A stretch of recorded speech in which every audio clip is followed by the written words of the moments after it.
ठीक है, स्टार्ट करें।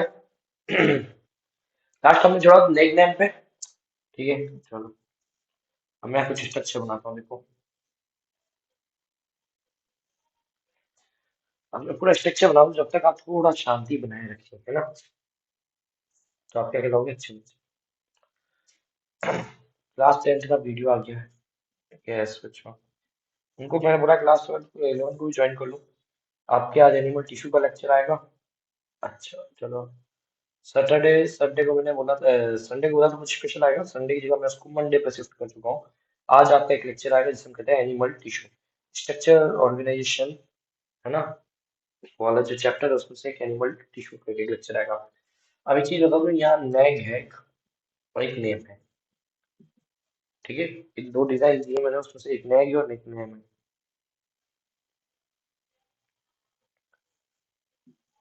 अब समझ में आएगा कुछ। पहले मानचित्र की साइड में आता था निशान, वैसे वो निशान है नैग और नेम के। ठीक है, अब ये नैग और नेम में कैसा है, इस तरह का वन फॉर्म लिंकेज है। अभी आप लोग बोलोगे सर हम कल एनसीईआरटी पढ़ के आए। ठीक है बच्चों, एनसीईआरटी कुछ है ही नहीं। हाँ मुझे पता नहीं, वहां से इतना ही बताया सेल वॉल एक क्या करती है, ब्रस्टिंग में हेल्प करती है। ठीक है, कोलेप्सिंग में हेल्प करती है, बस। बट हमें जानना जरूरी है कि बायोमोलिक्यूल्स में जब आप आओगे तो ग्लूकोज का स्ट्रक्चर फिर मिलेगा। फिर आपको मैं बताऊंगा पेप्टिडोग्लाइसिन, फिर मैं वहां से उठा के लाऊंगा। तो अभी पेप्टिडोग्लाइसिन ऑलरेडी आया हुआ है, तो वो आया हुआ पेप्टिडोग्लाइसिन को ही हम लोग क्यों ना यूज कर लें। ठीक है ना। अब अब क्या है, इस इधर से कार्बन ग्लूकोज की चेन आती है, इसकी चेन आती है ग्लूकोज, सॉरी अमीनो एसिड की, अमीनो एसिड, अमीनो एसिड की चेन है। यहाँ पर भी देखो अमीनो एसिड की चेन आ रही है। ठीक है, इस पे भी अमीनो एसिड की चेन है। सब गोले वाले पे क्या है, नेक वाले नेम वाले पे आपके एमिन्स की चेन है। इस एमिन्स को चेन को ना क्रॉस करता है, लिंकेज करता है। इसे कहते हैं पेप्टिड, इसे कहते हैं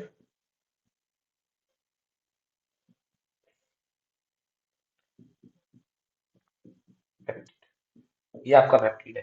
तो ये इस तरह के स्ट्रक्चर, अगर मैं इस चीज को थोड़ा सा एडवांस कर दूं, मैं क्या करूँ इसको, ये क्रॉस लिंकेज जो हो रहा है ना वो पेप्टिड है। ठीक है, और एक आपके अमीनो एसिड है।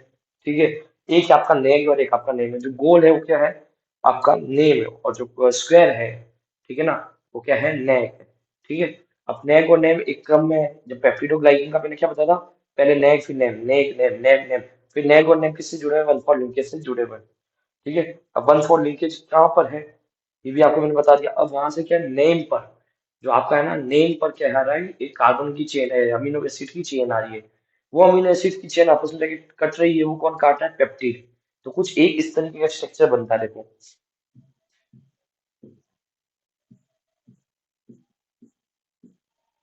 ये देखो,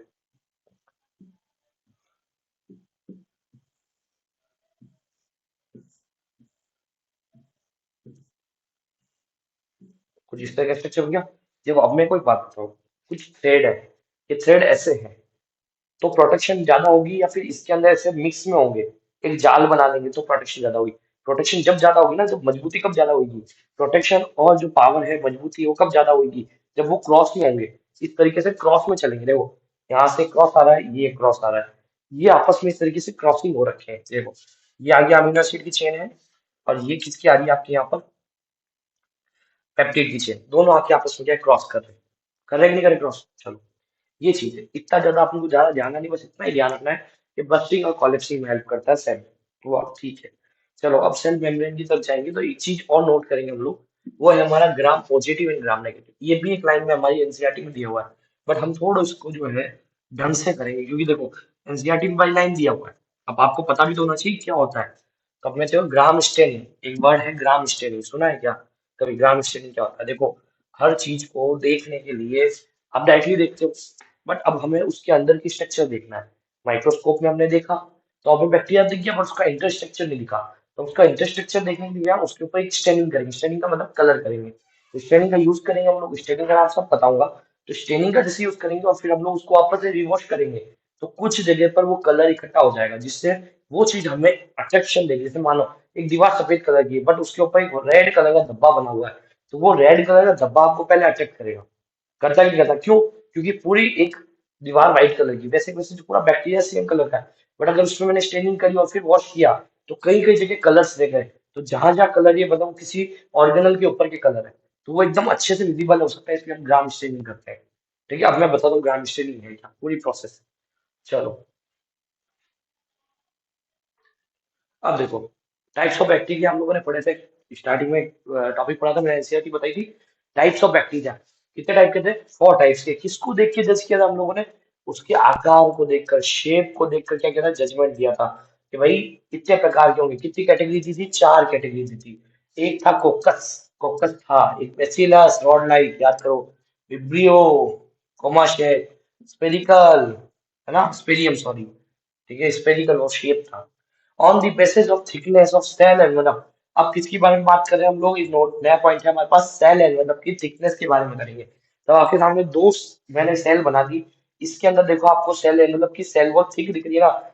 thick cell envelope and thick क्या है, सेल वॉल भी क्या है, ठीक है, मोटी है। और एक मैंने बना दिया पतला, थिक वॉल, सेल वॉल भी पतला, और क्या है, सेल वॉल भी पतली है। ठीक है, चलो अब देखते हैं, ये भी इंपॉर्टेंट पॉइंट है, तो यहाँ से देखो। इस थिकनेस के बेसिस पे हम लोगों ने दो बातें बोली कि जो थिक है और वो ग्राम पॉजिटिव है या नेगेटिव है। तो अब इसको जजमेंट देंगे हम लोग। ठीक है, अभी मैंने बताया ना कि भाई स्टेनिंग की जरूरत क्या है। अभी थिक और थिन के ऊपर बात करी हमने। अब हमने बात क्या कर रहे हैं कि हम स्टेनिंग करेंगे। स्टेनिंग का मतलब क्या होता है बेटा, कलर करना। कलर क्यों किया जाता है, क्योंकि हमें अंदर के ऑर्गन्स क्लियरली देखने हैं। एक ट्रांसपेरेंट चीज है, उसको आप नॉर्मली देख रहे हो तो वो सिर्फ आउटर लेयर दिख रही है आपको, बट रियलिटी की जब उसके अंदर मैं कलर करूंगा तभी तो आपको वो दिखेगा। जैसे व्हाइट बोर्ड, जब मैं इसको क्लीन रखता हूँ तो आपको इस पे कुछ नहीं दिख रहा है, पर हम इसके अंदर जब कलर से कुछ लिखते हैं, मैं अगर व्हाइट कलर के पेन से लिखूंगा आपको दिखेगा नहीं। मैं इस पे अलग कलर के पेन से लिखूंगा तो क्या दिखेगा आपको, क्लियरली दिखेगा, जैसे मैं ब्लैक से यूज कर रहा हूँ। वैसे ही हम उसके अंदर तक कलर नहीं मिलाएंगे तो कुछ पल्ले नहीं पड़ेगा।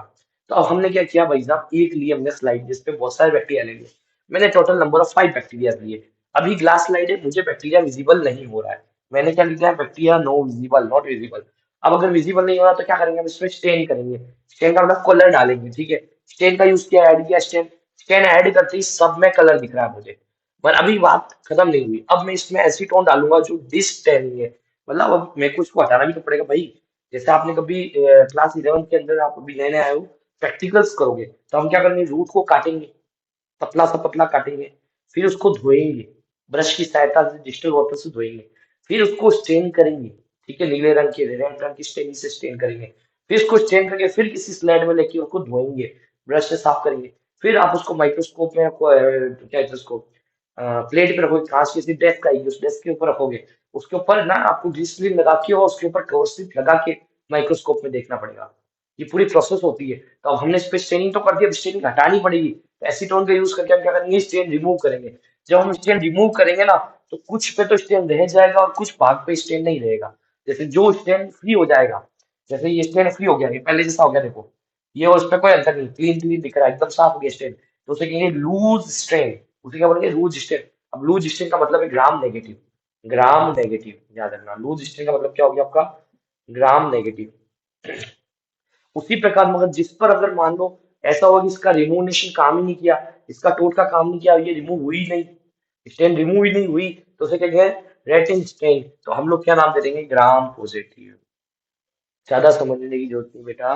देखो चीज को समझो, बात की गहराई को समझो। हमने पहले क्या कहा कि शेप के अकॉर्डिंग 4 प्रकार के हमने क्या दिए, बैक्टीरिया। कोकस दे दिया, बेसिलस दे दिया, हमने विब्रियो दे दिया, स्पिरुलिना दे दिया। उसके बाद बात की थिकनेस के बारे में, किसकी थिकनेस, कि सेल एनवेलप की थिकनेस। सेल एनवेलप में क्या क्या आता है, glycocalyx, cell wall and cell membrane. इन तीनों की थिकनेस पे बात करनी चाहिए हमें। अब इन तीनों की थिकनेस पे जब हम बात कर रहे हैं तो हम देख रहे हैं कि एक तो थिक और एक थिन है। बात मान ली, यहाँ तक भी कोई दिक्कत नहीं आएगी। फिर अब हम बात करते हैं ग्राम स्टेनिंग की। तो ग्राम स्टेनिंग क्या चीज होती है, ग्राम पॉजिटिव और नेगेटिव को जब बताना होता है तो ग्राम स्टेनिंग की जाती है। ग्राम स्टेनिंग क्यों की जाती है, मैंने बताया ना, विजिबिलिटी के लिए। हमने एक स्लाइड पे बहुत सारे बैक्टीरिया लिए, उन बैक्टीरिया को हम लोगों ने क्या किया, स्टेन किया। अभी जब बैक्टीरिया हमने लिए हैं तो वो विजिबल नहीं हो रहे क्योंकि वो एकदम ट्रांसपेरेंट है। बट हम जैसे उस पर कलर डालते हैं, इंक डालते हैं, तो उसके अंदर स्टेनिंग हो जाती है, उस पर कलर विजिबल होने लग जाता है। बट अभी हमें स्टीन रिमूव भी तो करनी है बेटा। तो एक्स्ट्रा स्टीन रिमूव करेंगे तो उसके लिए एसीटोन से उस स्लाइड को धोएंगे। जब हम उस पर एसीटोन डालेंगे, रिमूव करेंगे स्लाइड को, स्टेन को, तो क्या होगा, कुछ पे तो रह जाएगा और कुछ रिमूव हो जाएगा। जिस पे हट जाएगा उसे करेंगे लूज, और जिस पे रह जाएगा उसको करेंगे रेटाइन। रेटाइन, ठीक है। जो रेटाइन है वो क्या है, ग्राम पॉजिटिव, और जो लूज है वो क्या है, ग्राम नेगेटिव। कोई दिक्कत, कोई गिले शिकवे, कोई समस्या नहीं। चलो बच्चों, अभी स्टार्ट ही हुआ है ना लेक्चर, अभी जाने की बात नहीं करते है ना। चलो। वो देखो विजिबल नहीं हो रहा क्या? एक मिनट रुको। चलो अब उसको इसको पोज करके लिख लो एक बार। चलो, वो वहां पर शायद लाइट दिख रही है बोर्ड पे, कोई बात नहीं, हम कल इसको थोड़ा सेट करेंगे लाइट। ठीक है, कोई दिक्कत नहीं, कोई चीज समस्या प्रॉब्लम कुछ नहीं। चलो आगे चलेगा। हाँ, इसमें डिफरेंस बताना है, क्लास 11 के एग्जाम से पूछते हैं बच्चों को, ग्राम पॉजिटिव बैक्टीरिया और ग्राम नेगेटिव बैक्टीरिया में क्या डिफरेंस है। चलो ये भी करवा देते हैं, ये एक छोटा सा टॉपिक, ये भी छोटा सा एक सब टॉपिक है, ये भी करवा देते हैं। क्यों टेंशन करते हो, सब कुछ करवाएंगे। ये है कि हाँ, ये चैप्टर करवाएंगे, उसके बाद अपना रिस्पॉन्स देखेंगे, कितना रिस्पॉन्स देते हो आप लोग मेरे चैनल पे, कितने लाइक शेयर बनवाते हो ना, कितने सब्सक्राइब बनवाते हो, फिर मजा आएगा ना करने का। अब देखो ग्राम पॉजिटिव नेगेटिव की बात कर लेते हैं। पॉजिटिव होता है थिक सेल वॉल, और थिक की क्या होता है इसका, सेल एनवेलप। यहाँ क्या होगा, नेगेटिव में थिन होगा, और सेल वॉल सेल एनवेलप भी कैसा होगा, थिन होगा। इस पे कौन सी स्टेनिंग की जाती है, टाइम। इस पे कैसी की जाती है, लूज। ठीक है चलो, मीसोसोम, मीसोसोम स्पेलिंग कर दोगे, मीसोसोम। ठीक है, प्रेजेंट या पिलाई और प्रॉन्स, ये प्रेजेंट। एग्जाम्पल के नाम पे लिख लो, फ्रेंकाई, लैक्टोबैसिलस, इधर लिख लो साइनोबैक्टीरिया एंड माइकोप्लाज्मा। क्लियर, उतार लो इसको एक मिनट फटाफट, ये चीजें बड़ी इंपॉर्टेंट है, कई बार पूछी जाती है, तो आप इसको उतार लो, है ना। चलो आगे बढ़ते हैं, देखते हैं नेक्स्ट टॉपिक क्या है हमारा। बताओ नेक्स्ट टॉपिक क्या है। ओके, चलो स्टार्ट करते हैं, इसको साफ करते हैं पहले। तो यहाँ तक मेरे हिसाब से कोई दिक्कत नहीं होनी चाहिए, फिर भी है तो कमेंट सेक्शन में बोला करो खुलेआम। एक मिनट, ओके। अब देखो सेल मेम्ब्रेन नेक्स्ट टॉपिक हमारा, और ये सेल एनालिसिस खत्म हो जाएगा। देखो structure similar in pro and you, आपको मैं बता दूं, मैंने एक लाइन बोली थी कि ऐसी दो ही तीन चीजें हैं जो प्रो एंड यू में सिमिलर है, जैसे राइबोसोम है, प्रो में मिल जाएगा और यू में मिल जाएगा। Structure and similar in pro and U, cell membrane. Cell membrane भी कैसा स्ट्रक्चर है जो प्रोकैरियोट और यूकैरियोट दोनों सेल्स में मिलेगा, भले वो प्लांट हो या एनिमल हो, सब में मिलेगा, ये भी ध्यान रखिएगा। चलो, interact with the outer environment, ये जो चीज है ये आउटर इन्वायरमेंट से अटैच नहीं है, ठीक है। Interact with the outer environment, outer environment से इंटरेक्ट होती है। सेलेक्टिवली परमेबल, अब देखो चीज क्या है, ये देखो,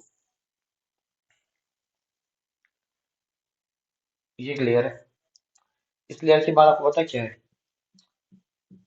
इसका कुछ स्ट्रक्चर है, आपने देखा, अभी हमने जस्ट पढ़ा सेल वॉल। अब इस स्ट्रक्चर में कैसा मिलेगा, थ्रेड ऐसे है, ऐसे क्रॉस लिंकेज है। जब क्रॉस लिंकेज होता है तो इसमें से कोई भी, और ये डेड है, ये क्या है, नॉन लिविंग स्ट्रक्चर है।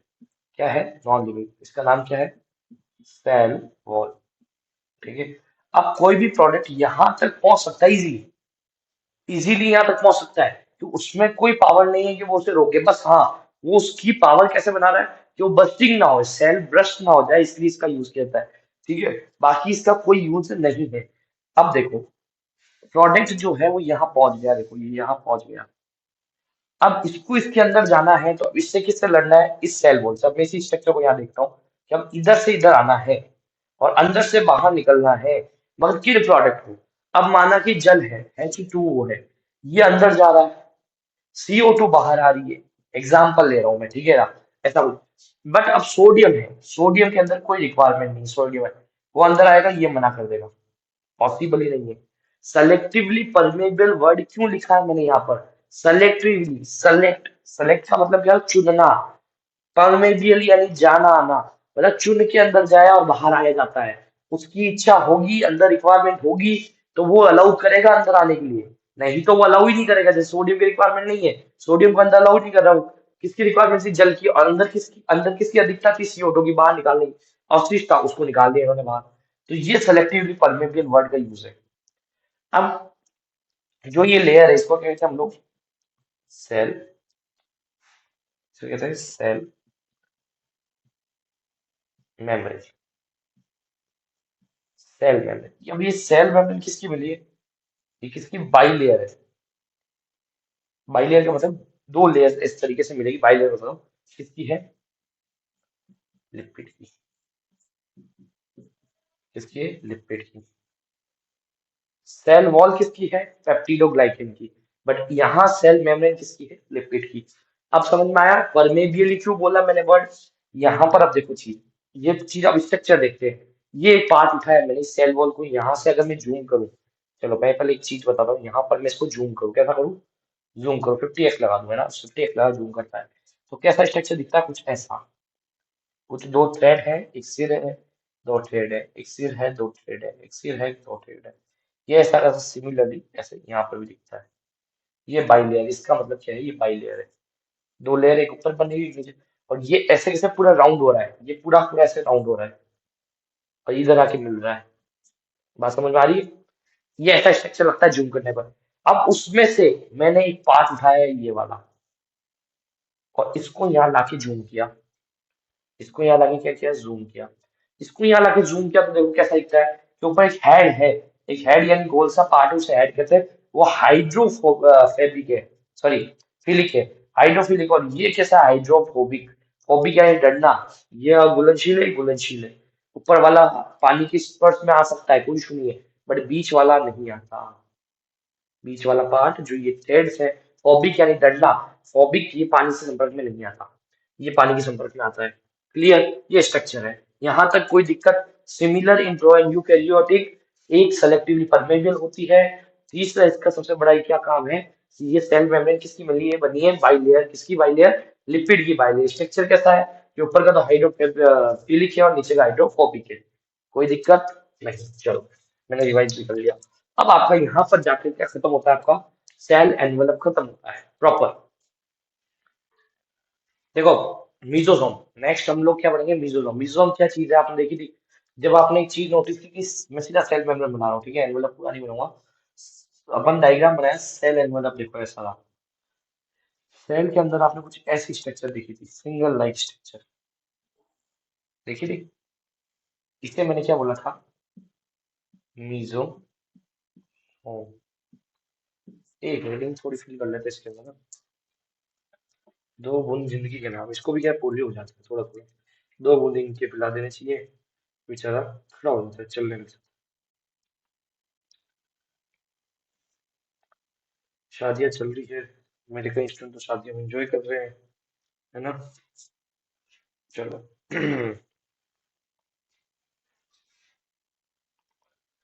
हाँ, तो ये क्या था आपका मीजो, थोड़ा बड़ा देखते हैं। मीजो सो, ठीक है। अब आपको पता है ये एक सेल मेम्ब्रेन है। सेल मेम्ब्रेन यहाँ जाके फोल्ड करती है। जो सेल, अगर मान लो कोई चीज एक्स्ट्रा है तो वो ऐसे फोल्ड करके अंदर की तरफ जो एक्सटेंड करती है। They are membranous extension. Extension का मतलब ऐसे एक्सटेंड कर रही है अंदर की तरफ, देखो ये ऐसे एक्सटेंड कर रही है ना, कर रही है ना एक्सटेंड, ये देखो। देखो यहाँ से ये ऐसा है, ये देखो एक्सटेंड करी कि नहीं करी? ये एक्सटेंड कर रही है ना, ये एक्सटेंशन कहलाता है। This is increase surface, increase surface area, sorry increase surface area. अब मानो कि अगर मैं इसको सीधा करूंगा, अब ये सीधा होता, ये सीधा है, तो यहाँ से पास में पास पड़ता है, बट अब इस आदमी को यहाँ से घूम के ऐसे जाना पड़ेगा। तो एक क्या सरफेस एरिया क्या इन लोगों ने इंक्रीज कर दिया? किसने कर दिया? मीजोसोम ने आके। ठीक है। अब मीजोसोम के तीन टाइप्स हैं, कौन कौन से हैं? देखो अगर सिंगल फोल्ड है, नॉर्मली सिंगल फोल्ड है तो उसे लेमिला कह देंगे। क्या कह देंगे बेटा? लेमिला कह देंगे, है ना। क्या वर्ड यूज करेंगे उसके लिए? लेमिला। ठीक है, अगर सिंगल फोल्ड है, मैंने बनाया ऐसा। अगर वो मल्टीपल फोल्ड है, ऐसे एक के बाद एक के बाद एक फोल्ड है, कोई ऐसे, है ना, बहुत सारे ट्यूब्स बोल देंगे, ट्यूब्स, है ना। ट्यूबुली, सॉरी ट्यूबुली, ट्यूब्स तो नहीं, ट्यूबुली बोल देंगे। और इस तरीके का अगर ऐसे ग्लैंड जैसा लगेगा, ऐसा लटका हुआ कुछ पार्ट है, तो वेसिकल्स बोलते हैं। ठीक है। डिफरेंट शेप ऑफ एरिया, अगर ऐसा है तो ज्यादा एरिया गेन कर रहा है, ऐसा है थोड़ा कम कर रहा है, वैसा है तो और ज्यादा कम कर रहा है। ये शेप किसके अकॉर्डिंग दिया गया हम लोगों ने? सरफेस एरिया के अकॉर्डिंग। यहाँ तक कोई दिक्कत? फिर इसके काम क्या क्या है, क्यों ही प्रेजेंट है ना, बिना काम के तो आपको भी घर में नहीं रख रखा, तो इसको बैक्टीरिया ने अपने साथ क्यों रख रखा है, ये चीज समझो। अरे यार शिट, 1 मिनट।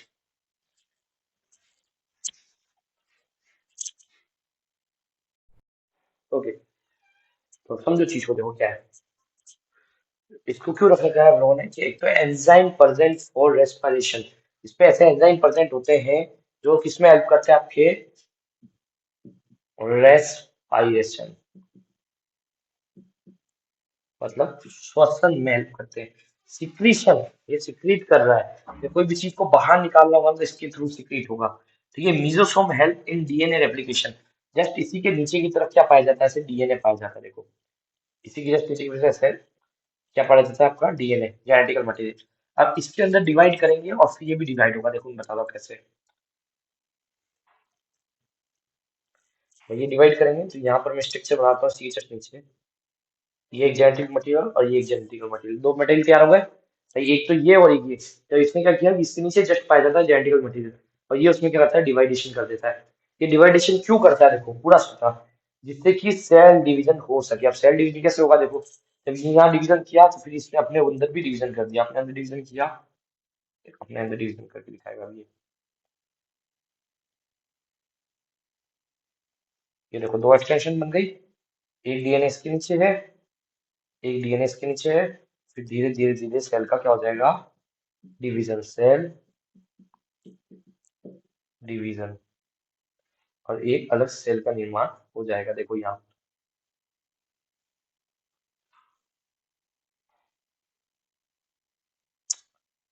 ये देखो, ये एक हो गया, ये ऐसे कैसे, एक और दो सेल हो गई, बस ये सेल डिवीजन है। अब ये और क्या काम करता है, सेल वॉल फॉर्मेशन में करता है। तो अब चीज को समझो, क्या चीज है, मेजोसोम जो है सेल के अंदर करता क्या है, सेल के अंदर कुछ नहीं करता ये बंदा।